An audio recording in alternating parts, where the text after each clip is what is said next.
Hey guys, welcome back. I haven't had one of these in a long time. I haven't done one of these sermon previews in a while, but I keep getting pressure from one of my members, I won't say who, to do one. So here we go. I'm offering these once again. Hopefully I'll remember to do them every week, even though we've been back in the building for the last few weeks with worship.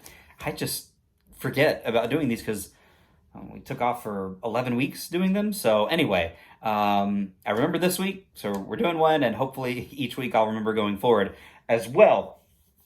So this week we're going to be in Ephesians chapter 5, okay? It's a really, really great part of Ephesians.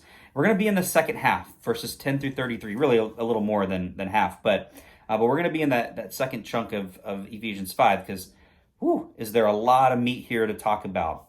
A couple of things that are standing out to me right now as I'm beginning my sermon preparation. First is the idea of living by the Spirit. So Paul brings up the Holy Spirit here in chapter 5, and so I want to kind of touch on that a little bit. Not necessarily the role of the Holy Spirit, but how does Paul envision the Holy Spirit here in Ephesians? And what connections maybe does the way that he talks about the Spirit here have with other letters that he wrote to other churches? I'm thinking something along those lines. Again, I haven't nailed this down 100% as I'm working on it, but that's kind of something I've been considering talking about in the sermon. So that's a big thing. The Holy Spirit.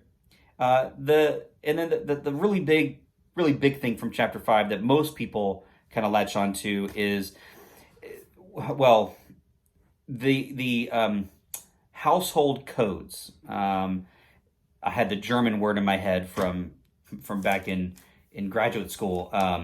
The household codes, what Paul says about husbands and wives treating each other, parents and children, and all these different household relationships.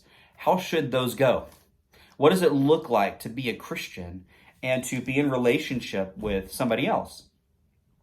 Those are big questions because each and every one of us have relationships that we work on and that we struggle with. And so what does Paul say? And how can that inform and help us to be better husbands, to be better wives, to be better children, to truly love each other the way we should? And as Paul says at the beginning of this section, to truly be submissive to each other. It's really grounded in that submission. So I'm looking forward to talking about Ephesians 5. I think there's a lot here for us to wrestle with and to think about and to be pushed by, because Paul, I think Paul is coming out, swinging pretty hard on these things, and in a lot of ways he's even subverting his own cultural norms. The way that other people in the Greco-Roman world would have thought about these household relationships, Paul thinks differently about them and pushes us to think differently about them as well. So that's kind of where we're going. At least those are the couple things that I've been kicking around in my head. Maybe something else will emerge, but Ephesians 5, 10 through 33. And to that one church member, I hope this was sufficient for you. I'll be back hopefully next week with another one of these if I remember to, and if not, well, too bad, but I will definitely see you all on Sunday when we gather for worship. Have a great rest of your week.